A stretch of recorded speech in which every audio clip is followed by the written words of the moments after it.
Don't take no for an answer. Just take them. Just say, come on, you need to go. You need to go. The doctor wants to see just to make sure you're right. Just reassure them that the doctor's there to try a health check. But yes, encourage them to go. Because I just kept saying, no, we've got to go, Mum. Okay? All right. She ended up saying, all right. I said, it's for your own good. So, yeah. So just keep encouraging.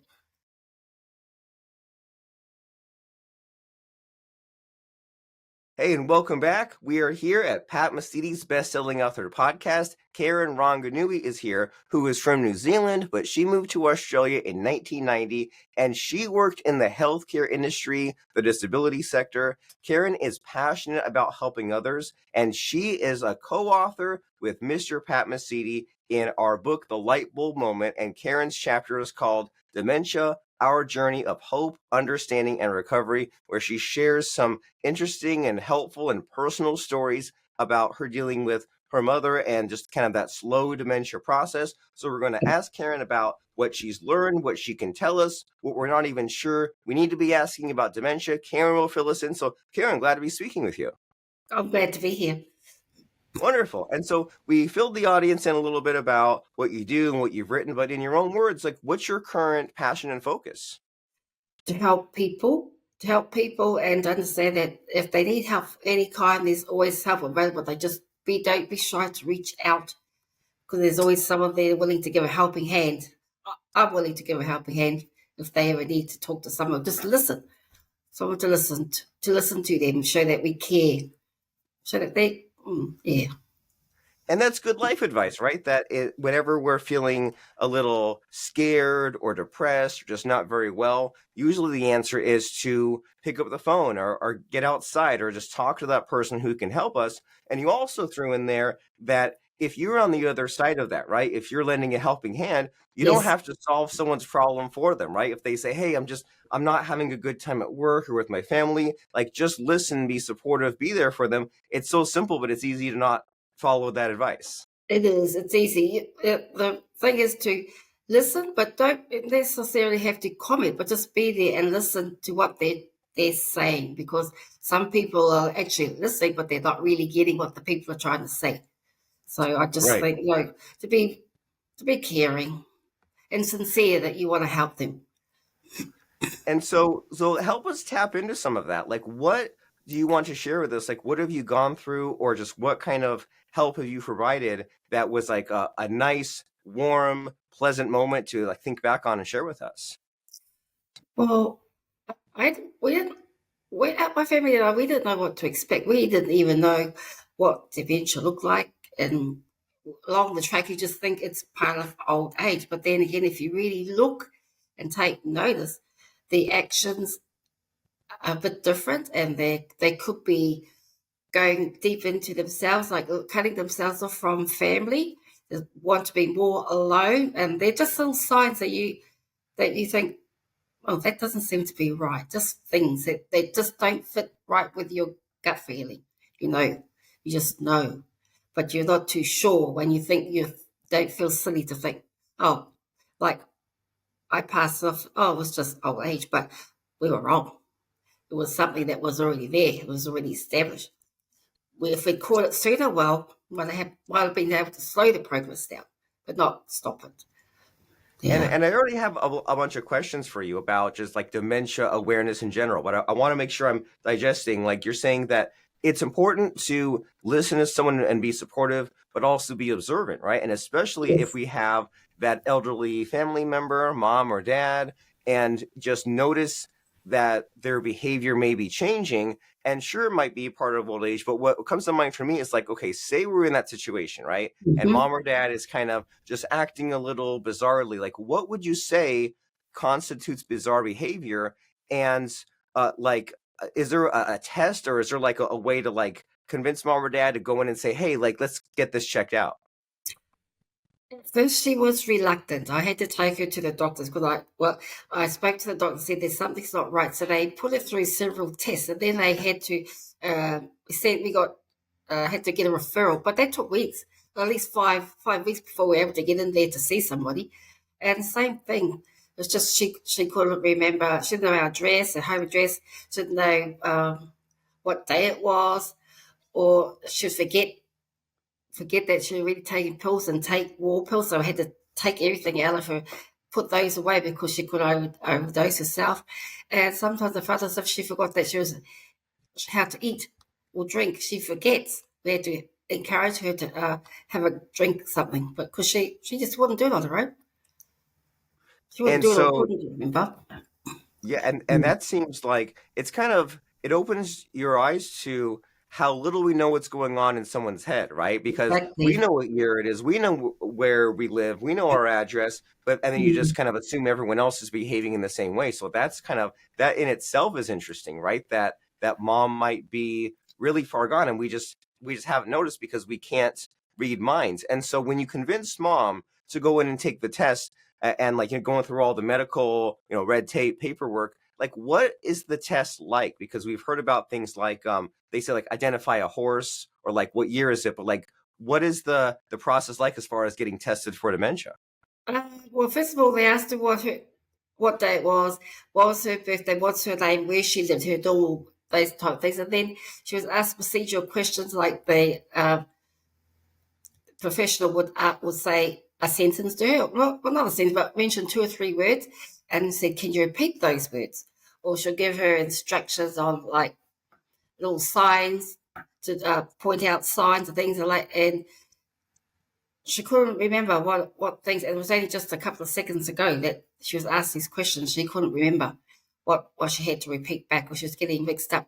And she kept looking at me and I thought, no, I can't help you. But this is here for you. I felt bad about that because her eyes kept saying, "Help me, can you help me?" But I couldn't. We had to determine what her condition was. So I just sat there quietly.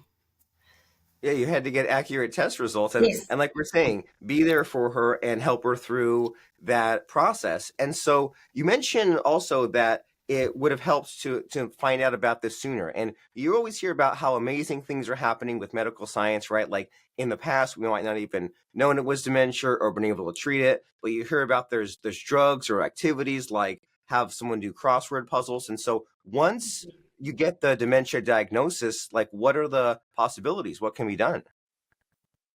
Well, try and keep her as active, keep them as active as possible.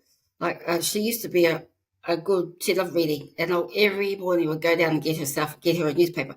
And that was just to encourage her to keep on doing, to activate the one. But I noticed sometimes that she'll be staring at the one page for a long time. And I was thinking, is she actually reading or she just blanked out?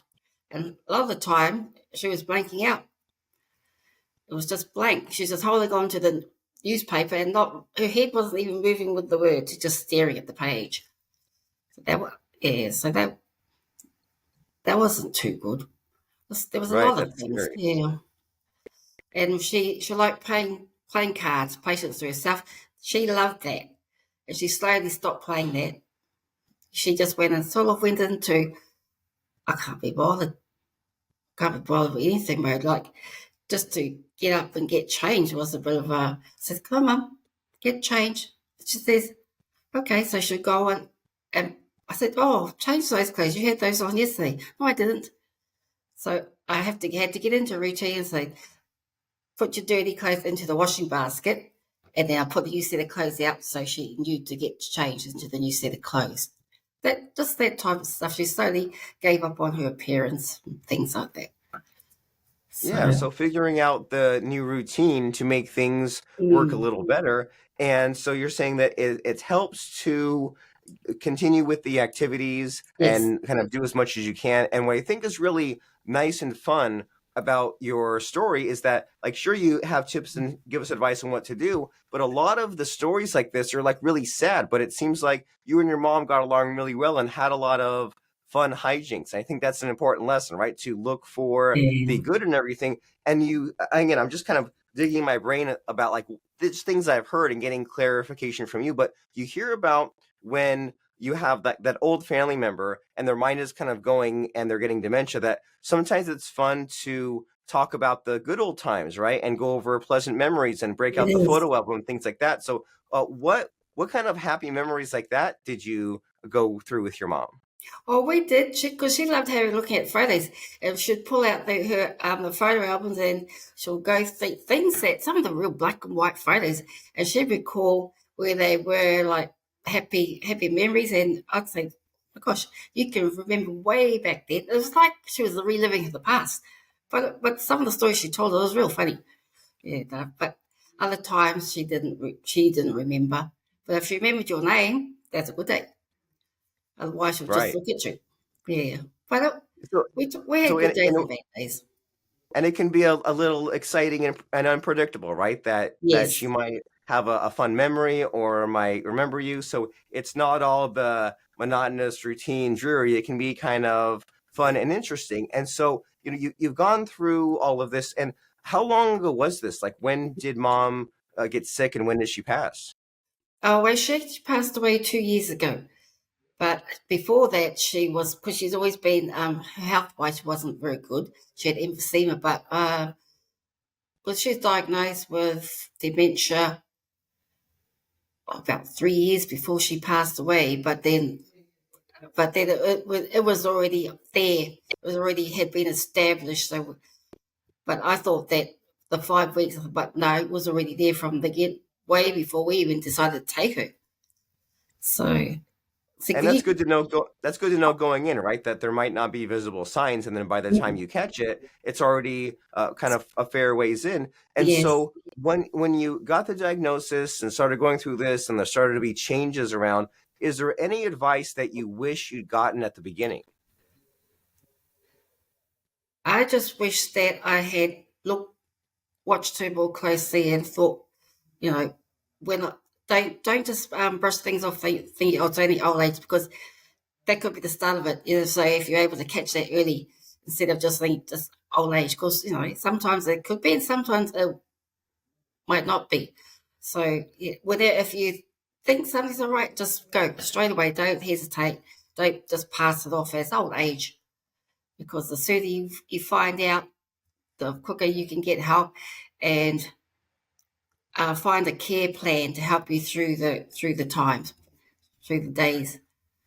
Yeah, and so I wanted to make sure that I remember to ask you about the care plan in a moment. But so you're saying, like, if you're in doubt and things are questionable, go and get checked out. But Yes. some people are reluctant to go to the doctor, or they're afraid of doctors or hospitals. Have you ever come across that, or do you have any advice for someone like that who maybe just doesn't like the hospital or doctors, and that may be an excuse for them to delay?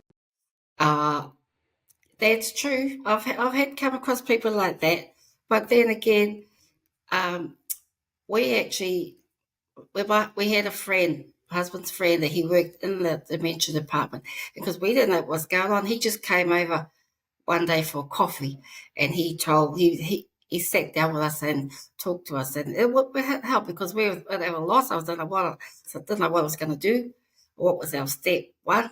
But talking to somebody doesn't necessarily have to be a doctor. But if you just put your hand out, ask for someone to, like, you can get people to just cover, like a counsellor, someone to talk to about it. But even if your doctor, yes, but that's if the patient's willing to go. Because Right. yeah, Mum was half the time I said, we got an appointment next week. What for? I said, I don't want to go. I'm fine. I said, no, you got to go. But she was always reluctant to go. I pricked the head to make her get in the car. So, but that's a And challenge you have. and so that's an interesting problem too, that the parent might be mom might be in denial, or Mm. maybe she doesn't want to deal with reality. And so what advice do you have for that? Say someone has that elderly loved one who needs to go to the doctor, but she's kind of coming up with excuses or saying I don't want to, or fighting you. What advice do you have for someone like that? Oh, don't take no for an answer. Just take them. Just say, come on, you need to go. You need to go. The doctor wants to see just to make sure you're right. Just reassure them that the doctor's there to try a health check. But yes, encourage them to go. Because I just kept saying, no, we've got to go, Mum. Okay?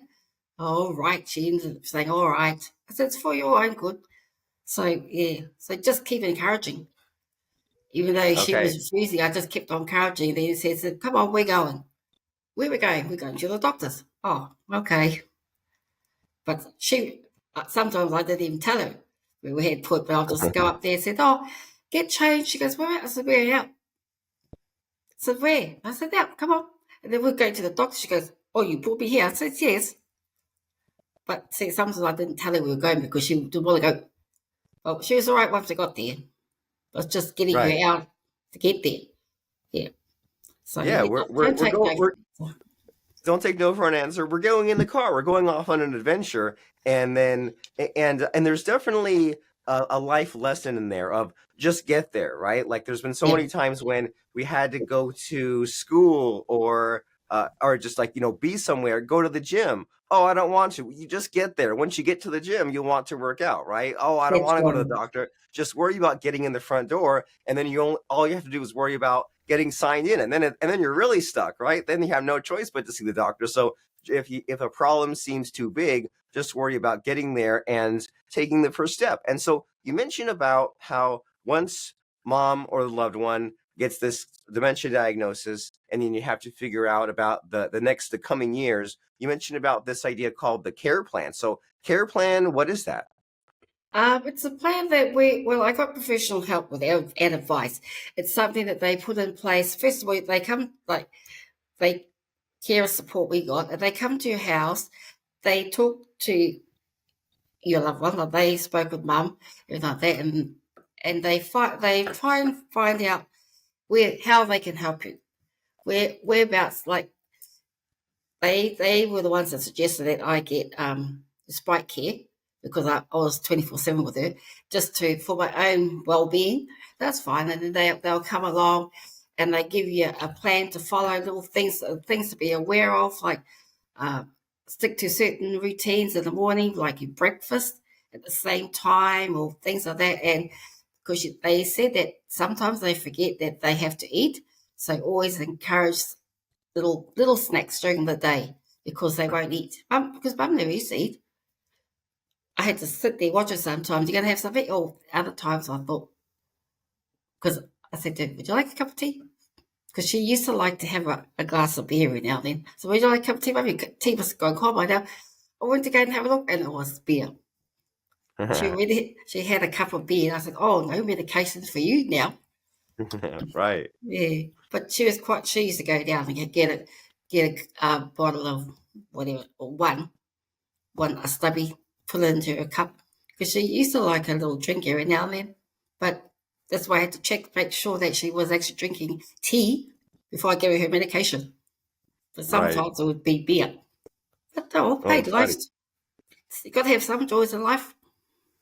Yeah, yeah, you have to have at least something to look forward to, and that's Yeah. an interesting insight because I've been to a few nursing homes every now and then, like visiting grandparents in the later years, things like that, and you're making me think back to they did serve lots of snacks. They'd say, "Hey, here's a little piece Mm. of cake, here's a little bit of juice," and I'm making the connection now because I thought like, okay, well, it's just to keep them well fed, but you're saying, well, the little snacks throughout the day is because they do forget. They don't Mm. know what year it is maybe and not what day it is, maybe even not even what time it is, so it might slip their mind. So this is some good advice, right? This is some good things to think about here as far as go to the doctor and have the little snacks throughout the day. Is there anything that surprised you in this journey? Is there anything where you're, because you said like have the routines, but was there anything as part of this process where you're like, oh my gosh, I hadn't even thought of this aspect of it?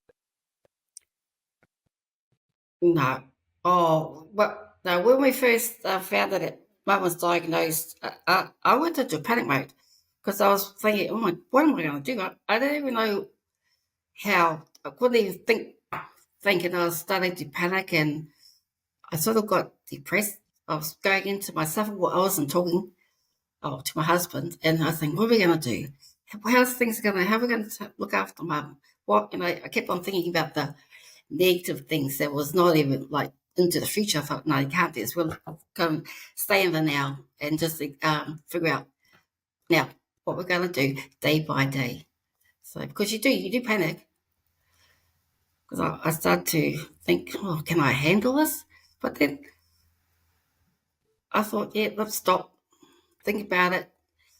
You have to move forward. You have to take each step day by day and get through it. So we survived.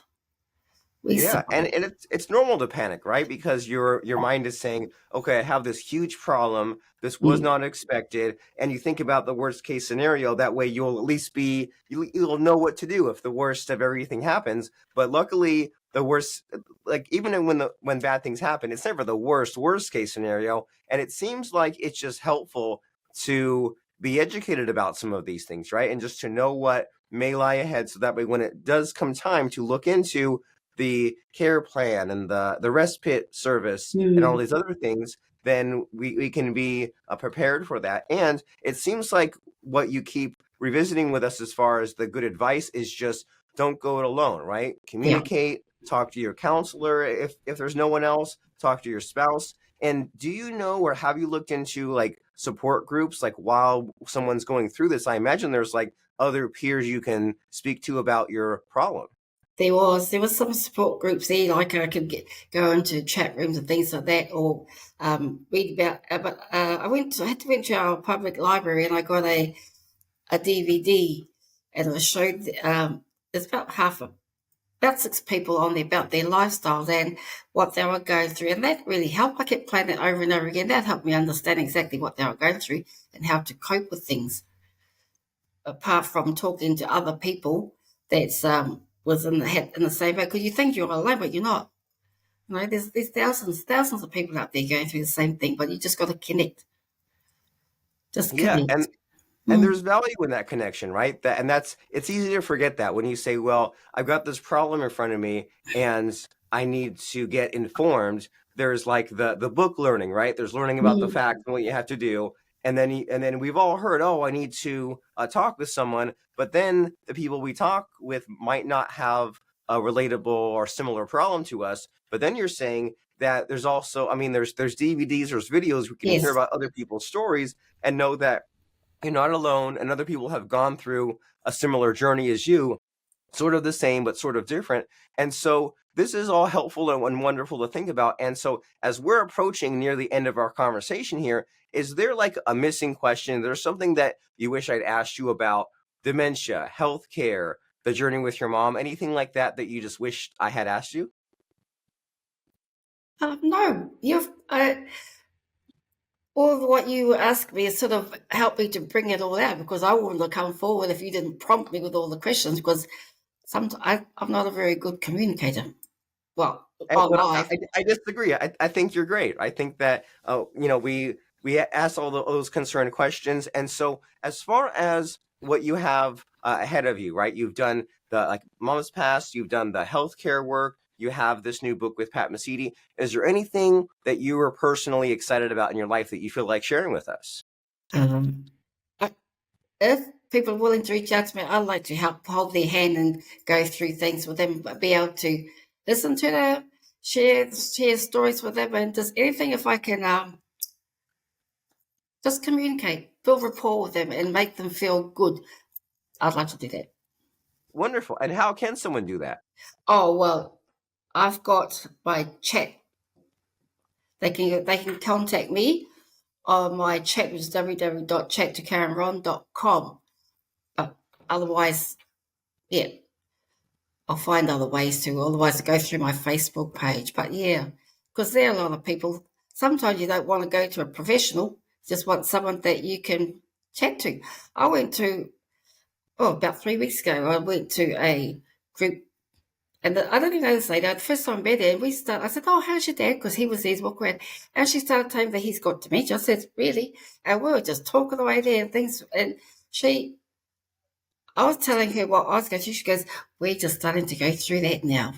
I said, "Don't forget to get help." She goes, "My husband and I have decided that it's about time we got professional help." I said, "Do that," because they were trying to do it alone. Yeah, but And you'll that's be a surprised who comes and sit next to you, just start chatting. You get something in yeah. common. Yeah.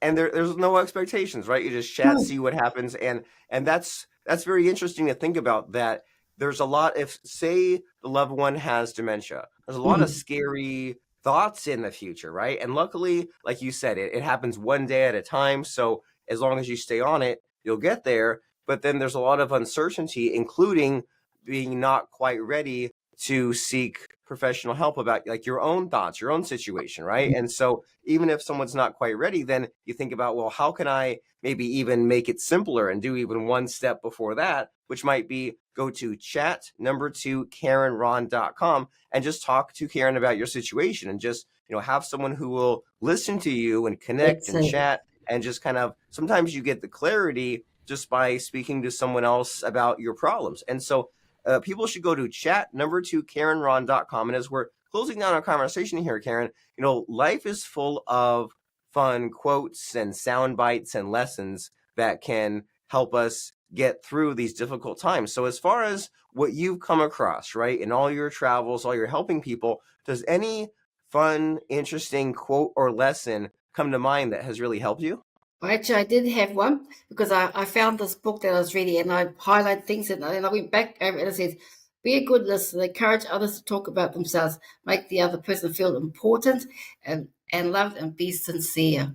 I saw that in a book, so I highlighted it. I thought, oh, I remember that. So I went back, and that's why I like that one, because it's true. You should be that to people.